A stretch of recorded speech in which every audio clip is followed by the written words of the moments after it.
Sanjay vegetable and किचनमध्ये आपलं स्वागत आहे। चला आज करू आपण चिवडा।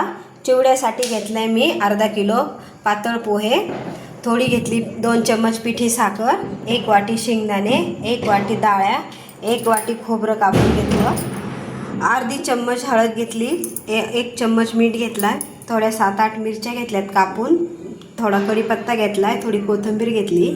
चला आपण ते बनवूया। थोडेसे आपण हे पातळ पोहे हलकेसे गरम करून घ्यायचे। 2 मिनिटं फक्त एक हलवून असं घ्यायचं त्याला। छान झालेत बघा 2 मिनिटं गरम।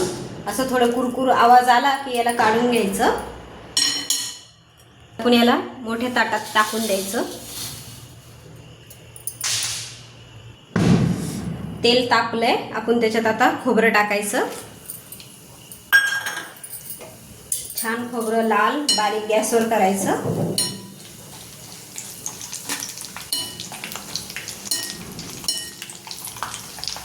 हे बघा छान झालं लाल। आता आपण याला काढून घ्यायचं।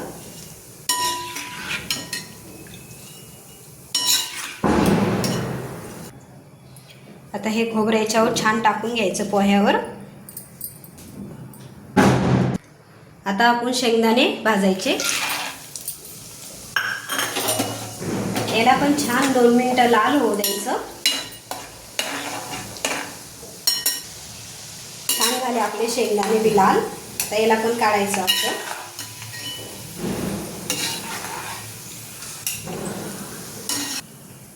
हे बघा आता शेंगदाणे पण असे टाकून घ्यायचे छान। आता आपण डाळ ॲड करायच्या लाल।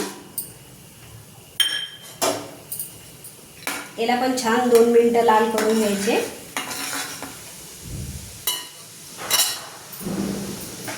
हे बघा आपल्या डाळ्या पण झाल्या छान लाल।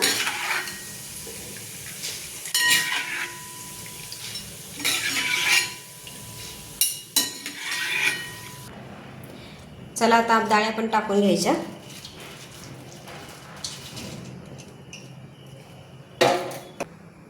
आणि आता आपण मिरची टाकायची।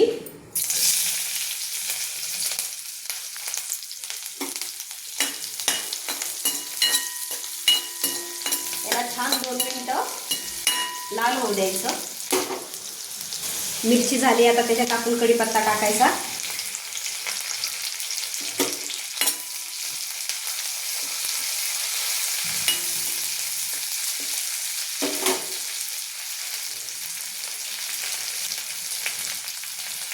कोथिंबीर बी टाकायची।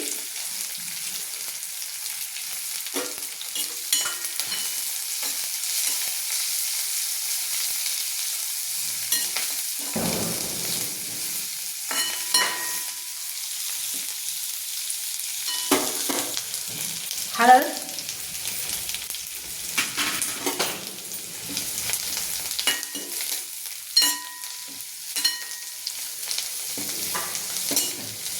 मीठ,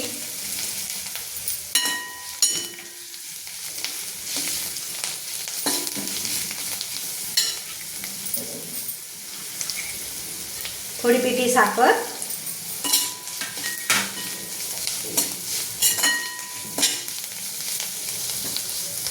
हे बघा हे छान झालं। आता कढीपत्ता, मिरची, कोथिंबीर, हळद, मीठ एकत्र करून घेतलं।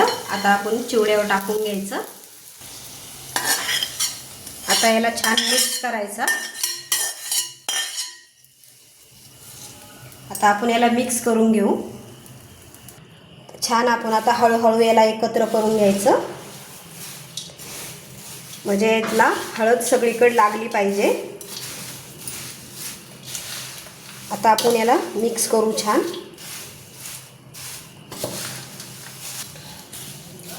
हे बघा छान मिक्स झालाय, छान एकत्र मस्त हळदीचा रंग आलाय त्याला। आता याला 1-1.5 घंटा असं थंड होऊ द्यायचं, मग डब्यात भरायचं, नाही तर त्याला घामाने सादळतो तो। कशी वाटली रेसिपी? आवडलं तर कमेंट करा, सबस्क्राईब करा।